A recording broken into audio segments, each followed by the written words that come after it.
Have you ever noticed that the smartest investors in the world seem to make money by doing the exact opposite of what everyone else is doing?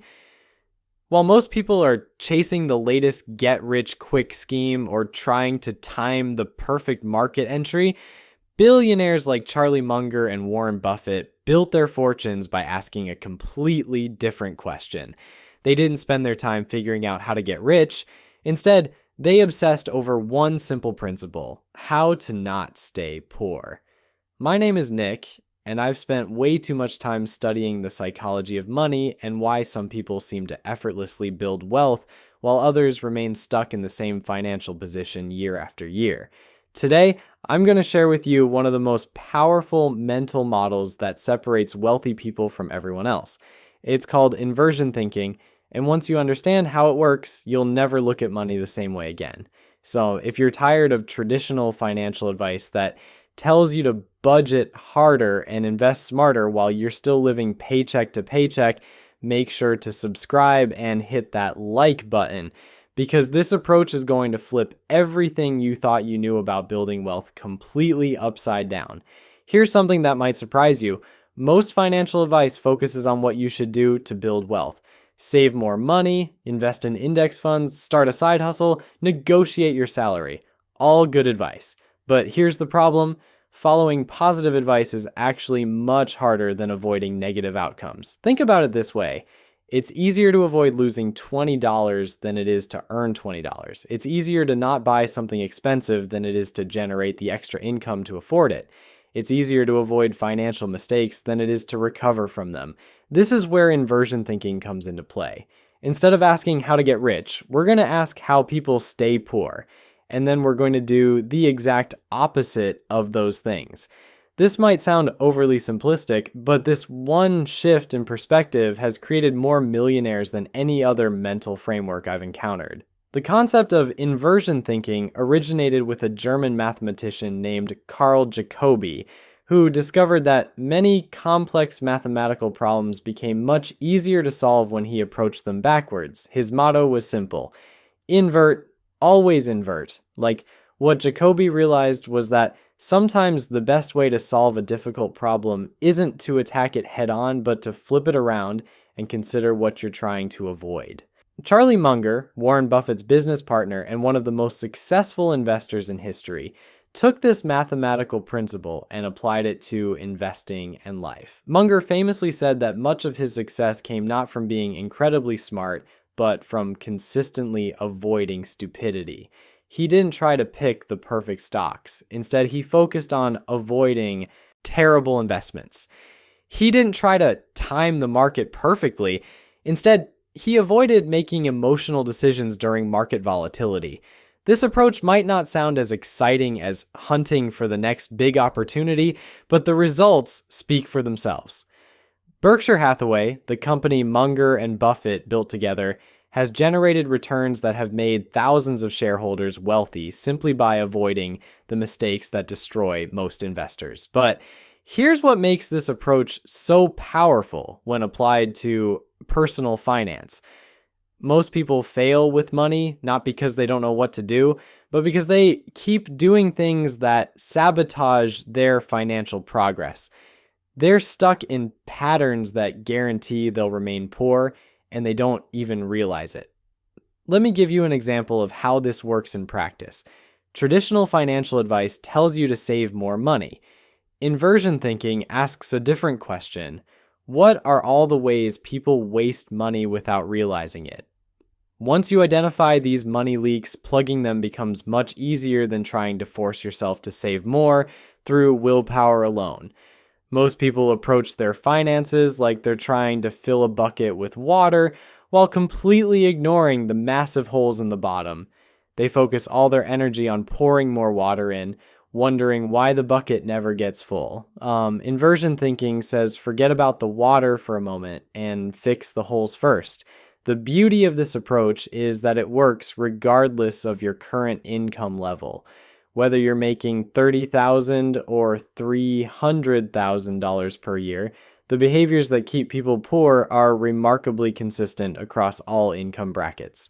I've seen high earners with six-figure salaries who are more broke than minimum wage workers who understand these principles. This is because staying poor isn't really about how much money you make. It's about the financial habits and mindset that ensure most of your money disappears before it has a chance to grow. Once you understand these patterns and learn to avoid them, building wealth becomes almost inevitable. Now, you might be wondering why this approach works better than traditional positive thinking about money.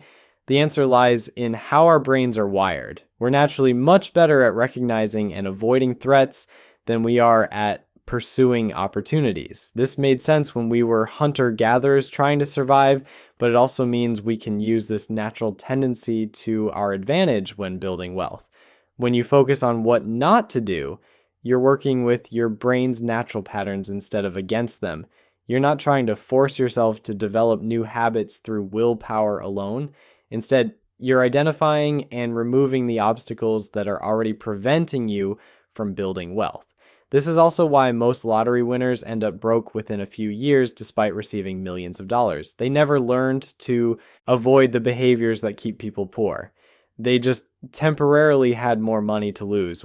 Without changing their underlying financial patterns, the outcome was predictable. Jeff Bezos used a version of inversion thinking when he was deciding whether to leave his comfortable Wall Street job to start Amazon. Instead of asking himself how to guarantee success, he asked a different question. When I'm 80 years old, what decision would I regret not making? He realized that he could live with failing at building an internet company, but he couldn't live with never trying. This framework, which he called regret minimization, helped him make one of the most successful business decisions in history. The same principle applies to personal finance.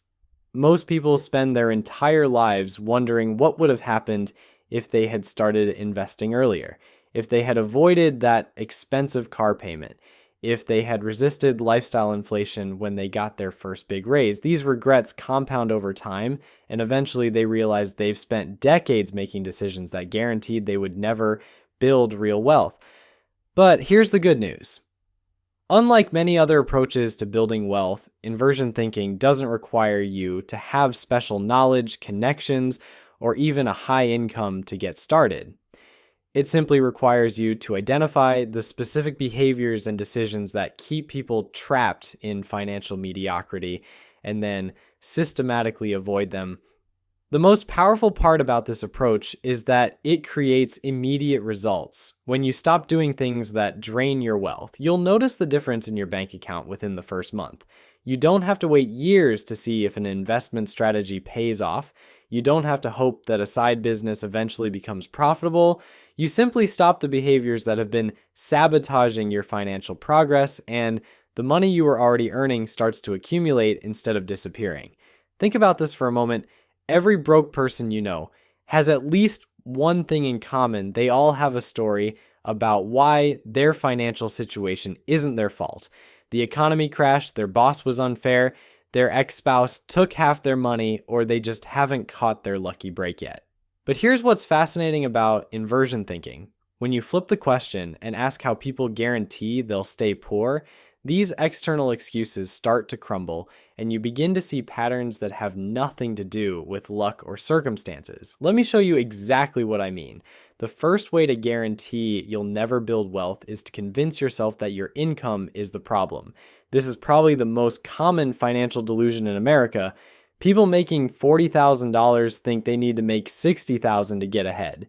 People making $60,000 think they need to make $80,000, and people making $80,000 think they need to make six figures. Meanwhile, there are teachers making $35,000 who retire as millionaires, and there are doctors making $300,000 who are completely broke. The difference has nothing to do with how much money comes in. It has everything to do with what happens to that money after it arrives. But convincing yourself that income is the problem serves a very specific psychological purpose. It gives you permission to avoid taking responsibility for the money you already have. After all, why bother learning to manage $40,000 properly if the real solution is making $80,000? This type of thinking is financial quicksand. The more you struggle against it, the deeper you sink. The second guaranteed way to stay poor is to treat your credit cards like they're magical money creating devices.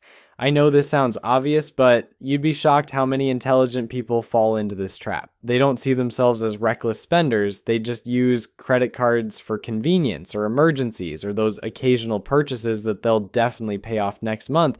Here's the thing about credit card debt that nobody talks about.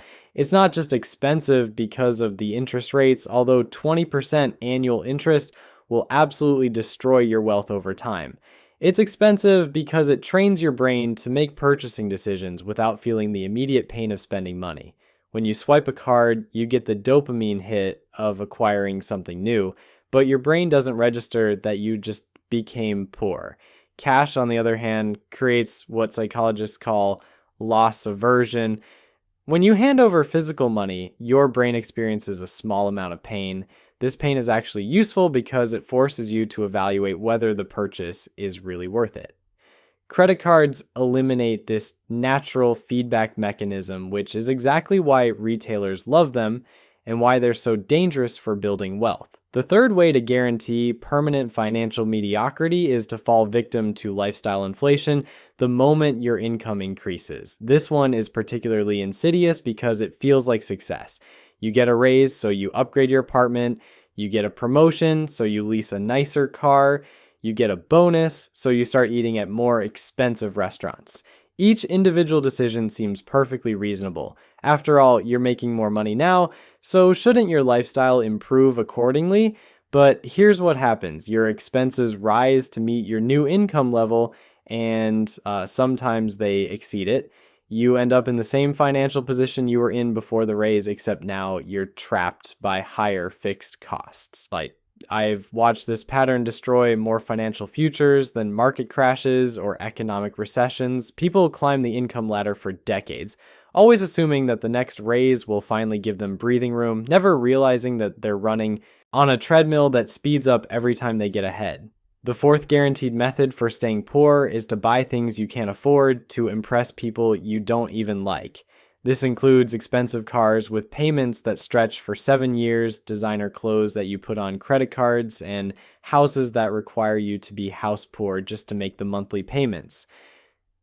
But the real tragedy isn't the money wasted on these purchases. It's the opportunity cost of what that money could have become if invested instead. Like right now, that $500 car payment might seem manageable today, but over 30 years, that same money invested in index funds would grow to over $600,000. You're not just buying a car, you're trading your future financial freedom for the temporary satisfaction of driving something impressive. The fifth way people guarantee they'll never build wealth is by treating their emergency fund like a suggestion rather than a necessity. They tell themselves they'll start saving for emergencies once they have more money, or after they pay off their current debt, or when life becomes less expensive. Meanwhile, every minor financial setback becomes a major crisis that requires borrowing money or liquidating investments at the worst possible time. Without an emergency fund, you're essentially gambling that nothing unexpected will ever happen to you. Your car will never need major repairs, you'll never have a medical emergency, you'll never lose your job, and your home will never require expensive maintenance. This isn't optimism, it's financial suicide. Here's what makes this particularly destructive.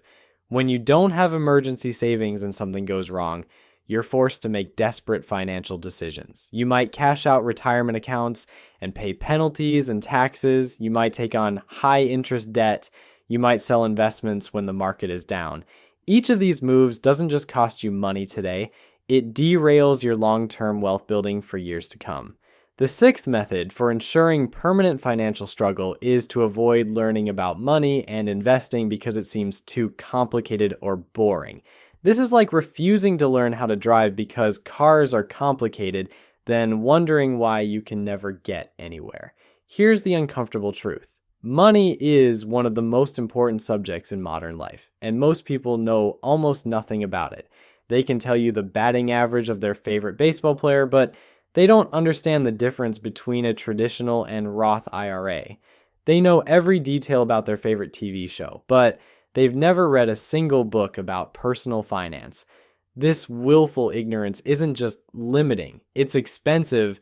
When you don't understand how money works, you make costly mistakes.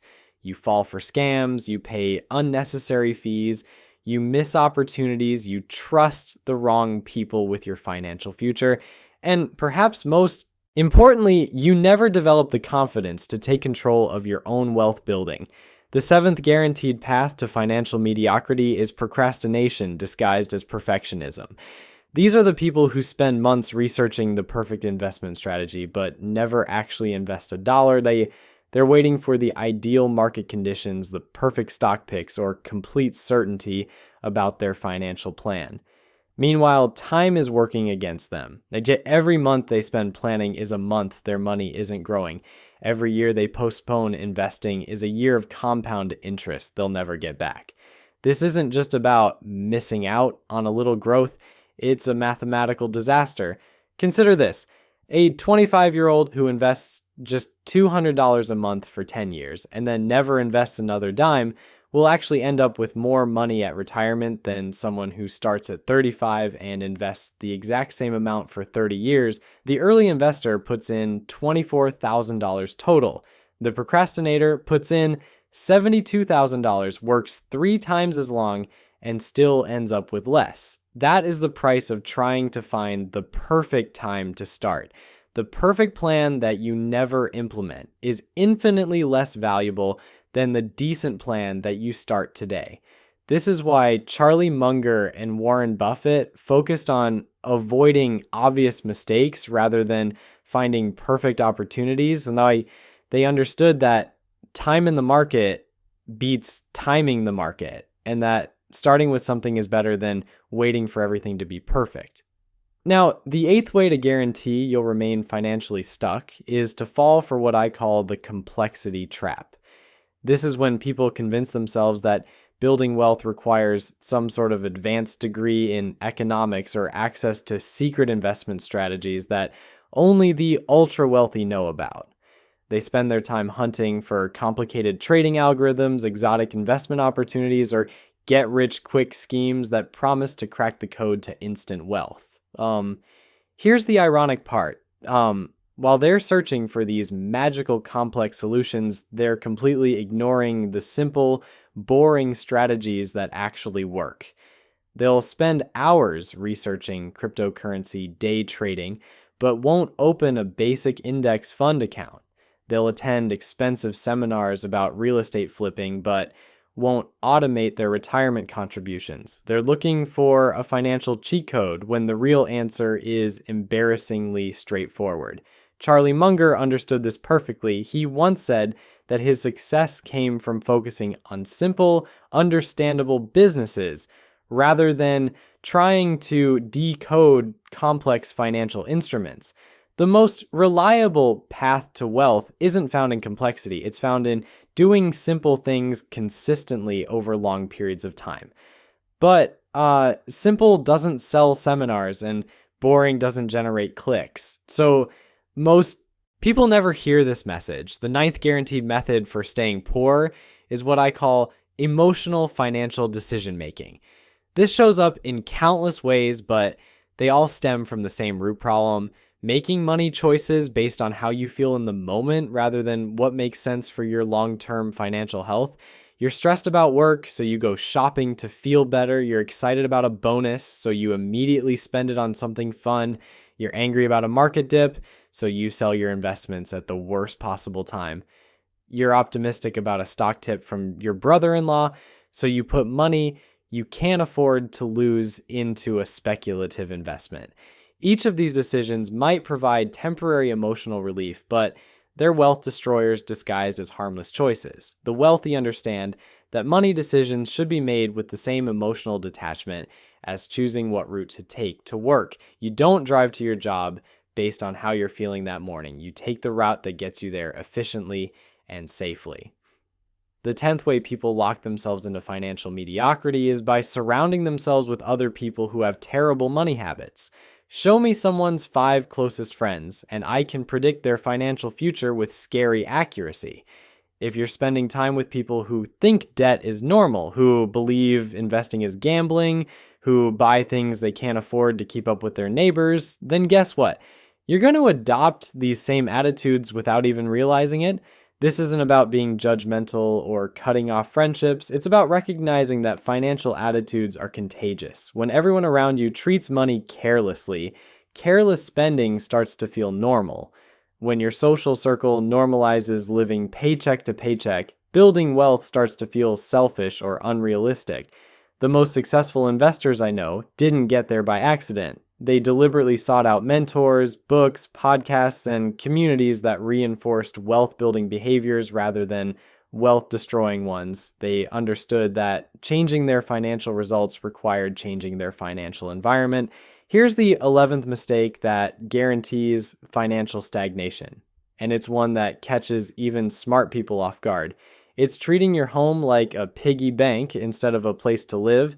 I'm talking about people who constantly refinance to pull out equity, who take home equity loans to fund vacations or pay off credit cards, who view their house primarily as an investment rather than shelter. So there you have it. 11 guaranteed ways to stay broke forever, which means you now have 11 ways to avoid financial disaster. The beauty of inversion thinking isn't that it requires you to be brilliant or lucky. It simply requires you to stop being stupid with money, which honestly is a much lower bar than most people realize. While everyone else is chasing the next big investment opportunity or trying to optimize their way to wealth, you can build a fortune by simply not sabotaging yourself. Charlie Munger became a billionaire not by being the smartest guy in the room, but by consistently avoiding the obvious mistakes that destroy everyone else. Start there and let compound interest handle the rest.